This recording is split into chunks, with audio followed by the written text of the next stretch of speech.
আসসালামু আলাইকুম রহমতুল্লাহি ওয়া বারাকাতুহু। প্রিয় প্রফেশনাল বন্ধুরা, আমরা আজকে পড়ব হচ্ছে শব্দ ও তরঙ্গ। হ্যাঁ, শব্দ ও তরঙ্গ এই অধ্যায়টা হচ্ছে আমাদের নবম শ্রেণীর কারিগরি শিক্ষার বোর্ডের ফাইনাল পরীক্ষার জন্য খুবই ইম্পর্টেন্ট। কারণ হচ্ছে আমরা এখান থেকে দুইটা প্রশ্ন থাকবে, আমাদের দেওয়া থাকবে দুইটা প্রশ্ন। এখান থেকে যে কোনো একটার উত্তর দিতে হবে আমাদের থেকে। হ্যাঁ, তো আমাদের মান বন্টনটা নিয়ে আমরা আগে একটু কথা বলি। এই মান বন্টন এখানে যেটা 5 আছে ওটা হচ্ছে জ্ঞানমূলক, মানে হচ্ছে এক কথায় দিতে হবে। এরপর হচ্ছে অনুধাবন, অনুধাবন হচ্ছে 1, আর প্রয়োগ, প্রয়োগ হচ্ছে প্রয়োগের জন্য 1.5 করে পাবো, আর উচ্চতর দক্ষতা হচ্ছে 2। এগুলো সব ক্যালকুলেশন করলে এটা পুরাটা হচ্ছে 5। হ্যাঁ, এখন হচ্ছে আমরা শব্দ তরঙ্গের হচ্ছে প্রথম যে জিনিসটা সেটা হচ্ছে আমাদের জানতে হবে, সেটা হচ্ছে তরঙ্গ। তরঙ্গ জিনিসটা কি? তরঙ্গ জিনিসটা আমরা যদি এখান থেকে একটু করে পড়ি, এখানে আমি তোমাদের জন্য এটা লিখে রাখছি।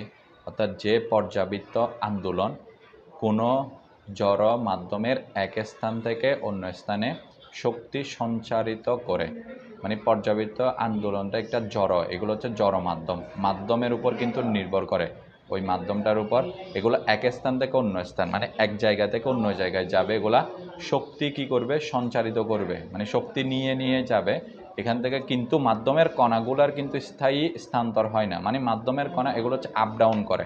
মানে আমরা যদি এখানে যদি একটু করে বলি, এই যে আমি যদি এখানে দেখাই, এখান থেকে হচ্ছে শক্তির কণাটা আপ ডাউন করবে। মনে করো এই এরকম একটা যদি এখানে যদি তরঙ্গ থাকে, এখানেরটা এখানে থাকবে, এই যে এটা এটা এখানে থাকবে, মানে এগুলো শক্তির কণা উপরে থাকবে কিছু, এরপর এদিক দিয়ে কিছু নিচে থাকবে। হ্যাঁ, আবার এদিক দিয়ে উপরে উঠবে শক্তির কণাগুলা, আবার এদিক দিয়ে একটু নিচে থাকবে, এরকম করে করে এগুলা স্থায়ী স্থানান্তরিত করে না, কিন্তু শক্তির কি হয়? সঞ্চারিত হয়। তাকে বলা হয় হচ্ছে তরঙ্গ। এই তরঙ্গ সংখ্যাটা আমাদের হচ্ছে ওই যে 0.5 জ্ঞানমূলকের জন্য আসতে পারে, এটা লিখে দিলে আমরা 0.5 পাই যাব। এবার দেখো তরঙ্গের প্রকারভেদ। তরঙ্গ হচ্ছে দুই ভাগে, মানে দুই প্রকার। এগুলো হচ্ছে দুই প্রকার, যে একটা হচ্ছে আর তরঙ্গ বা অনুপস্থ তরঙ্গ, আরেকটা হচ্ছে লম্বিক তরঙ্গ বা অনুদৈর্ঘ্য তরঙ্গ। আচ্ছা, তরঙ্গ যে আমরা পড়লাম একটু আগে দুই প্রকার, ওই যে ওই দুই প্রকারের মধ্যে যেটা আছে প্রথমটা, সেটা হচ্ছে আর তরঙ্গ বা অনুপস্থ তরঙ্গ। এখানে দেখো এটার প্রথমে সংজ্ঞাটা আমাদের লাগবে। দেখো একটা মাধ্যম, মাধ্যমের কণাগুলা তরঙ্গ গতির অভিমুখে। আচ্ছা, মাধ্যমটা যেহেতু বারবার আসছে আমি একটু বলে নিই। মাধ্যম, মাধ্যম হচ্ছে আমরা তরঙ্গের ক্ষেত্রে আমরা আমরা এখানে কয়েকটা মাধ্যম পাবো। হ্যাঁ, ওই মাধ্যমগুলো হচ্ছে, একটা হচ্ছে আমাদের বায়বীয় মাধ্যম, আরেকটা হচ্ছে একটা হচ্ছে বায়বীয় অর্থাৎ বায়ু মাধ্যম একটা, আর আর আর আরেক আর আরেক একটা বায়ু মাধ্যম, আর আরেকটা হচ্ছে তরল মাধ্যম। তরল মানে হচ্ছে ওই যে পানির ভিতরে যদি আমরা করি, আর আরেকটা হচ্ছে কঠিন মাধ্যম। ঠিক আছে, এই তিনটা মাধ্যম এগুলা। এই মাধ্যমের দেখো মাধ্যমের কণাগুলার হচ্ছে তরঙ্গ, এই যে যেখানে তরঙ্গ আছে, তরঙ্গ গতির, গতি মানে যখন এটা চলাচল করবে অভিমুখে, মানে সামনাসামনি। একটা হচ্ছে অভিমুখ, অভিমুখ মানে হচ্ছে সামনাসামনি। এটা সমকোণ, সমকোণ মানে আমরা সবাই জানি সমকোণ মানে কত ডিগ্রি? 90 ডিগ্রি। ঠিক আছে, সমকোণ মানে হচ্ছে 90 ডিগ্রি। 90 ডিগ্রি ভাবে কম্পিত হইতে থাকবে, তখন তাকে সেই তরঙ্গকে আর তরঙ্গ বা অনুপস্থ। অনুপস্থ মানে দেখো, পস্থ মানে কি? পস্থ মানে হচ্ছে আমরা এদিকেও আছে এদিকেও আছে, পস্থ মানে এই অনুপস্থ, এরকম এরকম। যেমন দেখি এটার ক্ষেত্রে যদি দেখায়, এই যে এটা এটা হচ্ছে অনুপস্থ। দেখো এটা কিন্তু পস্থ বরাবর কিন্তু কি হচ্ছে, ওই যে পস্থ বরাবর, দৈর্ঘ্য বরাবর কিন্তু বাড়তেছে না, এটা কিন্তু পস্থ বরাবর আগাচ্ছে। এই যে আমি এখানে যেগুলো মার্ক করে দিচ্ছি এটা। আচ্ছা, আমরা এখানে তো মার্ক করে রাখছিলাম তাই না? এবার দেখো এখানে কয়েকটা জিনিস হচ্ছে, একটা হচ্ছে দেখো সমকোণ কেন বলা হয়েছে অভিমুখ। অভিমুখ মানে এটা সামনের দিকে আগাচ্ছে না, এই তরঙ্গটা আস্তে আস্তে আস্তে আস্তে আস্তে আস্তে এদিক দিয়ে যাইতে যাইতে যাইতে যাইতে এটা সামনের দিকে আগাচ্ছে। তো সামনের দিকে যে দেখো এগুলার সাথে দেখো, এগুলা যখন এটা লম্ব বরাবর আছে, মানে এটা হচ্ছে 90 ডিগ্রি, এগুলো সব হচ্ছে 90 ডিগ্রি। 90 ডিগ্রি, এই জন্যই হচ্ছে এটা অভিমুখের সাথে। মানে আমি যদি এখানে যদি একটা যদি হিসাব করি, এটা একটা অক্ষ বরাবর হিসাব করলে, এটাও যদি একটা অক্ষ বরাবর হিসাব করে, এটার সাথে এই কণাটা পুরা 90 ডিগ্রি অ্যাঙ্গেলে আছে। ঠিক আছে, এটাই এই জন্যই এটাকে বলা হয় হচ্ছে সমকোণে যাচ্ছে। আর এটার বিভিন্ন উদাহরণ আছে। একটা হচ্ছে দেখো আলোক তরঙ্গ, তারপর হচ্ছে পানি তরঙ্গ, মানে পানির মধ্যে এই পানি তরঙ্গটা আমরা সবাই দেখতে পারি কেমনে, ওই যে পুকুরে একটা ঢিল মারলে যে তরঙ্গটা দেখা যায়, পানির একটা কি ওয়েভ যেটা দেখা যায়, এটা হচ্ছে পানি তরঙ্গ। এরপর এক্সরে, এরপরে টানা তার। টানা তার মানে হচ্ছে একটা তারকে তুমি টেনে ধরে এটার মধ্যে জাস্ট একটু নাড়াচাড়া করলেই হচ্ছে কি যে তরঙ্গটা আসে, ওটাই হচ্ছে টানা তারের তরঙ্গ। আচ্ছা, এরপরে ২ নাম্বার হচ্ছে লম্বিক তরঙ্গ। লম্বিক মানে তো বুঝতেছো, বা অনুদৈর্ঘ্য মানে লম্বা বরাবর। এটা হচ্ছে কি মাধ্যমের কণাগুলা তরঙ্গের গতির অভিমুখে সমান্তরাল। সমান্তরাল মানে হচ্ছে এখানে যেখানে আসবে ওই সমান্তরালে কম্পিত হইতে থাকবে, মানে কম্পনটা দিবে। কম্পিত মানে কাঁপতে থাকবে। কম্পিত হইতে থাকলে সেই তরঙ্গকে লম্বিক বা অনুদৈর্ঘ্য তরঙ্গ বলা হয়। এটা আর যেটা আমরা আর তরঙ্গ বলছিলাম বা অনুপস্থ তরঙ্গ, সংজ্ঞাটা পুরাই মানে কি সেম রাখার চেষ্টা করছি আমি।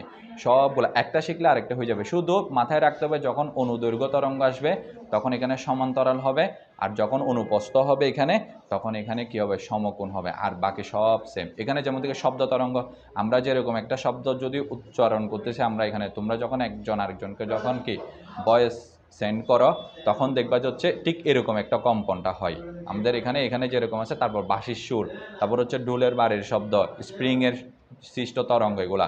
আচ্ছা, এখানের মধ্যে যে জিনিসটা আছে সেটা হচ্ছে তরঙ্গ। তরঙ্গ কিছুটা থাকে হচ্ছে প্রসারিত, আর কিছুটা থাকে হচ্ছে সংকুচিত, মানে কিছুটা একটু স্পেস থাকে আর কিছুটা একটু মানে লেগে লেগে যায়। এখানে যেমন থেকে আমি এখানে লিখে রাখছি, দেখো একটা হচ্ছে প্রসারণ, একটা সংকোচন, আবার একটা প্রসারণ, আবার একটা সংকোচন। এই একটা প্রসারণ একটা সংকোচন মিলেই হচ্ছে একটা পুরো একটা তরঙ্গটা কি হয়, সৃষ্টি হয়। মানে সংকোচন, এটা হচ্ছে প্রসারণ, এটা হচ্ছে সংকোচন প্রসারণ মিলে এটা পুরাটা কি হয়, এটা সংকোচন হয়। এর আগে যেটা করছিলাম আমরা আর তরঙ্গের ক্ষেত্রে, এটা এখান থেকে শুরু করে একবার এদিক দিয়ে উপরে উঠবে, একবার এদিক দিয়ে নিচে নামবে। এই যে পুরা এটা হচ্ছে একটা হচ্ছে তরঙ্গ সম্পন্ন হচ্ছে, যেটাকে আমরা তরঙ্গ দৈর্ঘ্য বলবো, মানে ল্যামডা পরবর্তীতে। আর এটা আর এখানে একটা সংকোচন, একটা প্রসারণ থাকবে, একটা সংকোচন থাকবে, তাহলে এটা একটা তরঙ্গ দৈর্ঘ্য সৃষ্টি হবে। একটা প্রসারণ থাকবে, একটা সংকোচন থাকবে, এটা এখানে তরঙ্গ দৈর্ঘ্য। এখন দেখো তরঙ্গের বিভিন্ন রাশিসমূহ। তরঙ্গের বিভিন্ন রাশিসমূহ মানে হচ্ছে এখানে আমরা কিছু কিছু ওই যেটা আমরা বললাম অনুধাবন আর হচ্ছে জ্ঞানমূলকের প্রশ্নচন্না থাকে, আর এগুলা পরবর্তীতে আমরা সিকিউ করার সময় আমাদের কিছু জিনিস এখানে দেখতে হয়। ওইটার জন্য আমরা সংজ্ঞাগুলো এই 4টা সংজ্ঞা শিখে নিলে আমাদের কাজ হয়ে যাবে। একটা হচ্ছে পর্যায়কাল। পর্যায়কাল মানে হচ্ছে কোনো একটি কম্পমান বস্তু, কম্পমান মানে হচ্ছে কম্পন হইলে কিন্তু তরঙ্গটা সৃষ্টি হবে, নাইলে হবে না। একটি পূর্ণ কম্পন সম্পন্ন করতে যে সময় নেয় তাকে দোলনকাল বা পর্যায়কাল বলা হয়। একে টি দ্বারা প্রকাশ করতে হয়। তুমি চাইলে সংজ্ঞাটা ভুলে যেতে পারো, কিন্তু তুমি এই জিনিসটা বলতে পারবা না হচ্ছে এটা হচ্ছে টি দিয়ে প্রকাশ করতে হয়। পর্যায়কাল মানে হচ্ছে টি, বড় হাতের টি, ছোট হাতের টি না। ছোট হাতের টি মানে হচ্ছে সময়। এগুলা ফিজিক্সের হচ্ছে মাথায় রাখতে হয়। যেমন এটা সময়, এটা পর্যায়কাল হচ্ছে বড় হাতের টি। তাইলে যেটা বললাম তুমি এটা যদি মনে রাখতে পারো, আর দোলনকাল যে কথা, পর্যায়কালও সেম কথা। এখানে এই যে টিটা কিন্তু মাথায় রাখতে হবে তোমার, কারণ হচ্ছে কি টি যে পর্যায়কাল এটা ভুলে গেলে কিন্তু তোমার পাপ হবে, কিন্তু এটা তুমি না বললে মানে ভুলে গেলেও চলবে সংজ্ঞাটা। এরপরে দেখো কম্পাঙ্ক, 1 সেকেন্ড। কম্পাঙ্কর ক্ষেত্রে সবসময় হিসাব করা হয় 1 সেকেন্ড। 1 সেকেন্ডে যতগুলো পূর্ণকম্পন সম্পন্ন হয় তাকে কম্পাঙ্ক বলে। একে এফ দ্বারা প্রকাশ করা হয়। এটার একক হচ্ছে হার্জ। এটার একক হচ্ছে হার্জ। যদি কখনো মানে 1 সেকেন্ডটা কেন বলা হয়, মনে করো একটা কম্পন 1 সেকেন্ডে মনে করো 2টা শব্দ উৎপন্ন করতে পারে। কয়টা? 2টা শব্দ উৎপন্ন করে। এখন আমাকে যদি এরকম বলা হয় 5 সেকেন্ডে 10টা শব্দ উৎপন্ন করা, এটা যেরকম একই কথা, 1 সেকেন্ডে 2টা করা যে কথা, 5 সেকেন্ডে হচ্ছে 10টা শব্দ উৎপন্ন করাও সেম কথা। এটা হচ্ছে কম্পাঙ্ক, ঠিক আছে? এটাকে এফ দ্বারা প্রকাশ করতে হয়। এরপর হচ্ছে তরঙ্গ দৈর্ঘ্য মানে হচ্ছে তরঙ্গ সৃষ্টিকারী। তরঙ্গ দৈর্ঘ্যের জন্য তরঙ্গটা সৃষ্টি হইতে হবে। তরঙ্গ সৃষ্টিকারী একটি কোনো কম্পনশীল কণার একটি পূর্ণ কম্পন সম্পন্ন করতে যে সময় বা এখানে যে সময়টা লাগবে, এই সময় মানে হচ্ছে ছোট হাতের টি, বড় হাতেরটা হচ্ছে পর্যায়কাল লাগে, ওই সময়ে যে দূরত্ব অতিক্রম করে। দূরত্ব মানে হচ্ছে উপথ। একটা সময় যত যাবে তখন ও দূরত্বটা অতিক্রম করবে। যেমন এই যে এখানের ক্ষেত্রে এই যে ও সময় যত যাবে, সময় যত বাড়বে, ও দূরত্বটা এরকম করে করে এরকম করে করে ওইটা কি করবে, দূরত্বটা অতিক্রম করবে। এখান থেকে এর দূর পর্যন্ত এটাই হচ্ছে ওর পর্যায়কাল। এইটা হচ্ছে তরঙ্গ দৈর্ঘ্য। ওই তরঙ্গ দৈর্ঘ্যকে ল্যামডা দিয়ে প্রকাশ করা হয়। এটাকে বলা হয় হচ্ছে ল্যামডা। এটা হচ্ছে এরকম এরকম, মানে এদিক থেকে একটা তোমরা চাইলে এরকম একটা টান দিতে পারবা, আবার এটার মাঝখান থেকে। এটাকে বলা হয় হচ্ছে ল্যামডা।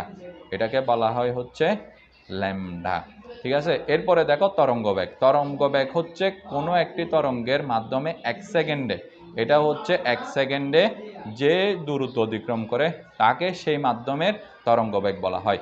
তরঙ্গ বেগকে আমরা বি দিয়ে প্রকাশ করি। তরঙ্গ বেগ কিন্তু আলাদা আলাদা হয়। আলাদা আলাদা বলতে আমরা মাধ্যম পড়ছিলাম না, একটা হচ্ছে বায়ু আর একটা হচ্ছে কি তরল, এরপরে হচ্ছে কঠিন। এটা হচ্ছে কি হয়, তাহলে শব্দের বেগও কিন্তু বিভিন্ন মাধ্যমে বিভিন্ন হয়। বায়ু মাধ্যমে শব্দের বেগ কম থাকে, তরল মাধ্যমে হচ্ছে শব্দের বেগ বায়ু মাধ্যম থেকে বেশি থাকে, আর কঠিন মাধ্যমে সবচেয়ে বেশি থাকে শব্দের বেগ। হ্যাঁ, এবার দেখো এটা হচ্ছে প্রতিধ্বনি। প্রতিধ্বনি মানে হচ্ছে যখন মানে প্রতিধ্বনি মানে হচ্ছে এটা বারবার রিপিট হওয়া, মানে জিনিসটা হচ্ছে রিপিট হওয়া। তুমি একটা শব্দ করবো, এটা রিপিট হবে। যখন কোনো শব্দ উৎস মানে হচ্ছে তুমি যেখান থেকে চিল্লাবা, মনে করো তুমি একটা চিল্লাবা বা সুন্দর, যদি চিল্লানোটা যদি সুন্দর হয় ওইটাকে আমরা সুরযুক্ত শব্দ বলবো, আর ওইটা যদি একটু খারাপ হয় তাহলে এটা হচ্ছে কি মানে সুরবিহীন শব্দ বলি আর কি আমরা। এটা উৎস থেকে যখন এটা উৎপন্ন হয়ে একটা প্রতিফলক, প্রতিফলক মানে হচ্ছে যেখান থেকে বাধাপ্রাপ্ত হবে। প্রতিফলক পৃষ্ঠ মানে হচ্ছে যেখানে বাধা পায়।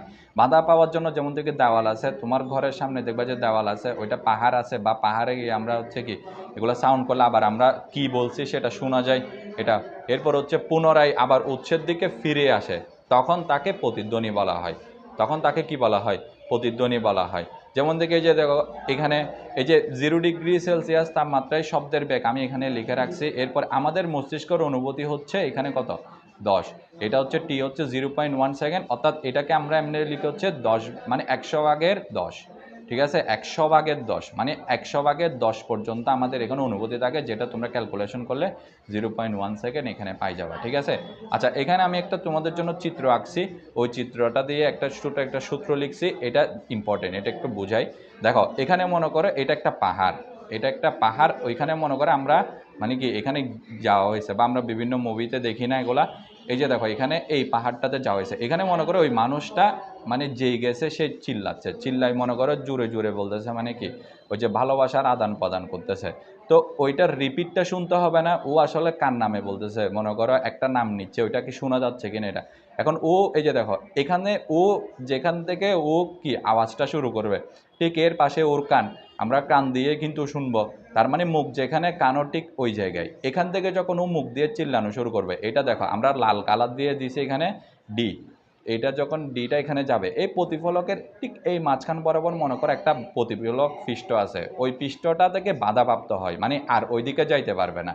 ঠিক এখান থেকে এই এগুলো যখন আবার ব্যাক আসবে, যে দেখো নীল কলমটা, এখান থেকে নীল দাগটা যেখানে যাচ্ছে, এই যে দেখো এখান থেকে তুমি মানে বাধাপ্রাপ্ত হয়ে ওইটা শোনার জন্য আমার এখানে কান বরাবর আসতে হবে। মানে আমি মুখ দিয়ে উৎপন্ন শব্দটা যদি পুনরায় ভারী খেয়ে এখানে আবার আমার কানে আসে, তখন আমরা এটাকে বলবো হচ্ছে কি এটা হচ্ছে প্রতিধ্বনি হয়েছে, না হয় প্রতিধ্বনি হয় নাই, মানে আবার উচ্চের দিকে ফিরে আসতে হবে, পুনরায় ফিরে আসা।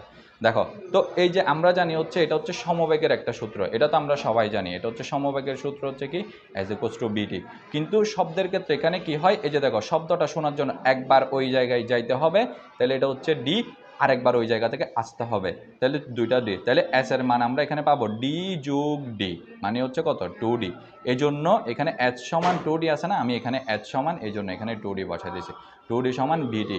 এখানে যে বিটা আছে এটা আমরা সবসময় ম্যাথমেটিক্যাল ম্যাথ করার সময় এখানে 0°C তাপমাত্রায় শব্দের বেগ আমরা এখানে এটা পাবো 330 ms ইনভার্স 1, আর সময়টা সবসময় 0.1 সেকেন্ড হইতে থাকবে।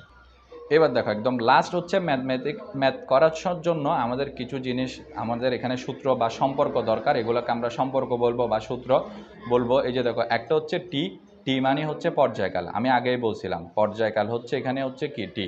এটা কম্পাঙ্ক, কম্পাঙ্ক মানে হচ্ছে এফ। এটার আর এটার সম্পর্ক হচ্ছে ব্যস্তানুপাতিক, ব্যস্তানুপাতিক মানে হচ্ছে কি কম্পাঙ্ক যদি বাড়তে থাকে পর্যায়কাল কমবে, আর এটার উপরে এটা ব্যস্তানুপাতিক সম্পর্ক, মানে একটা বাড়লে আরেকটা কমবে। ঠিক আছে, এটাকে আমরা টি, টি হচ্ছে টি ইকুয়াল হচ্ছে 1/f, আবার এফ ইকুয়ালও কিন্তু আমরা 1/t দিতে পারি, যে কোনো একটা। আমাদের ম্যাথে যদি মনে করেন আমাকে ফ্রিকোয়েন্সি বা এখানে যদি কি কম্পাঙ্কটা দেওয়া থাকে তাহলে টি বের করতে হবে পর্যায়কাল, এটাও। আর যদি আমাকে যদি টি দেওয়া থাকে তাহলে ফ্রিকোয়েন্সি বের করতে হবে, যে কোনো একটা দেওয়া থাকলে আরেকটা বের করে নিতে হবে। তাহলে সম্পর্কটা ওদের দুজনের মধ্যে সম্পর্কটা হচ্ছে কি ব্যস্তানুপাতিক সম্পর্ক। এরপরে দেখো তরঙ্গ বেগ, তরঙ্গ বেগকে আমরা ভি দিয়ে প্রকাশ করি, যে তরঙ্গ বেগ এটা হচ্ছে ভি। এরপরে তরঙ্গ দৈর্ঘ্য, তরঙ্গ দৈর্ঘ্যকে আমরা কি বলি ল্যামডা, এটাকে বলি হচ্ছে ল্যামডা। ল্যামডা মানে হচ্ছে এটা কিভাবে লিখি আমরা, এরকম একটা দিব, এরপরে এটা হচ্ছে ল্যামডা। এরপরে তরঙ্গের কম্পাঙ্ক, কম্পাঙ্ক মানে হচ্ছে তো এফ, তো আমরা এটার সম্পর্ক হচ্ছে B equals to F lambda. এটার কিন্তু একটা প্রতিপাদন আছে, এটার একটা প্রতিপাদন করতে হয়, এটা তোমাদের ওই যে 2 নাম্বারের জন্য আসে। এটা যখন আমরা ম্যাথগুলো সলভ করব তখন এটা করাই দেওয়া হবে। এরপরে দেখো তরঙ্গ বেগ ও তাপমাত্রার সম্পর্ক। তরঙ্গ বেগ মানে হচ্ছে এটা বি, এটা হচ্ছে সমানুপাতিক সম্পর্ক হচ্ছে টি। তাহলে বি সমানুপাতিক সম্পর্ক হচ্ছে এখানে টি। টিটা কেন আমরা মানে এখানে হচ্ছে বর্গের সমানুপাতিক, এখানে হচ্ছে ব্যাগ, এখানে হচ্ছে এটা হচ্ছে বর্গমূল, এটা হচ্ছে কি সরি এটা হচ্ছে বর্গমূলের সমানুপাতিক, মানে শব্দের ব্যাগটা হচ্ছে বর্গমূলের মানে তাপমাত্রার বর্গমূলের সমানুপাতিক। এই জিনিসটা শিখতে হবে।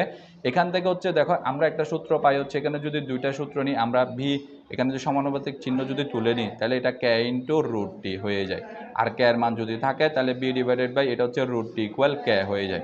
এখানে দুইটা মাধ্যম যদি একসাথে থাকে, একটা মনে করো 0 ডিগ্রি সেলসিয়াসেরটা তো আমরা জানি 330, আর আরেকটা মানে 0 ডিগ্রি মানে হচ্ছে আবার এটা কত 273 কেলভিন। ঠিক আছে, ওইটা ম্যাথ করার সময় আমি এমনি ডিটেলসে বলবো, তাও এই জিনিসটা একটু মাথায় রাখতে পারো। বি1 ডিভাইডেড বাই বি2 সমান রুট টি2 ডিভাইডেড বাই রুট টি1। যারা মানে ভুল করার সম্ভাবনা আছে তারা এটা সূত্র আকারে হিসাব করে তোমরা এটা শিখে ফেলতে পারো।